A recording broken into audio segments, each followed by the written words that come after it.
After talking with family and just sort of thinking over the last couple of days and doing our ethnographies, I'm discovering that I think our construct might even have to change. I don't know if it's really the issue. Yes, you can own your own apartment, but you're not. It doesn't mean that you're connected. You may have an amazing caregiver. You can have a rich family life. You can have what appears to be everything going, and you're connected, but you're still really lonely.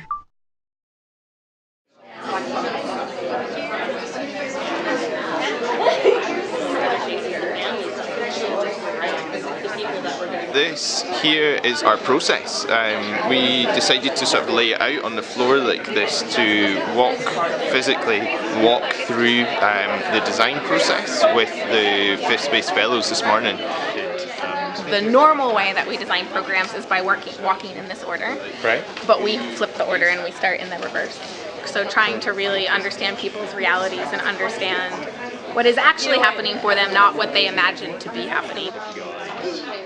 I feel like our problem statement has never been really solid, and in one way that's been difficult because I feel like you kind of need that strong root to know where you're going on this path. But at the same time, it's also freeing because I feel like we're maybe a little more open to whatever we happen to learn from the process.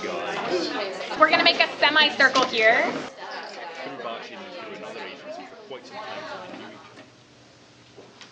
Is it possible that once we get through this part, that our prototyping might end up having nothing to do with our original problem statement? You're going to want to group people based on your original construct, and then you're going to want to start to play around with what is the outcomes.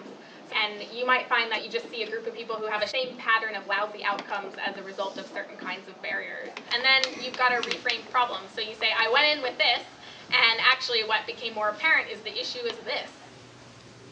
We're starting to look at all the information we've gathered, and we're trying to segment them in a way that starts to hopefully tell some stories.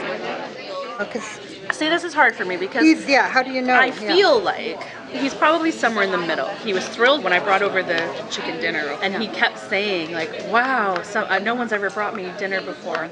And Ryan actually lives with his family and used to feel really connected, and that was enough. And now he's really lonely even though he's at home. He's really, really sad.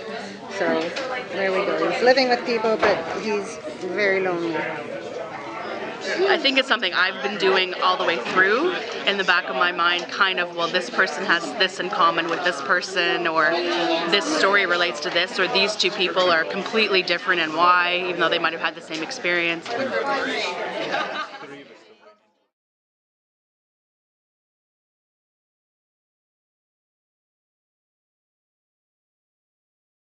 Here we go.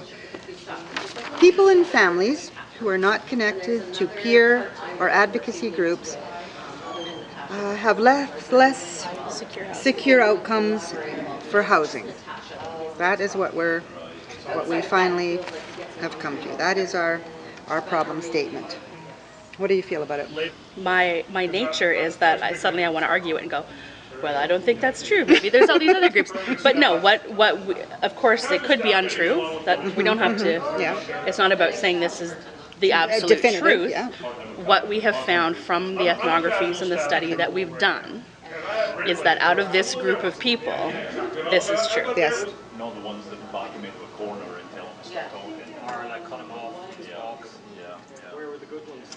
Yeah. I would say secret security.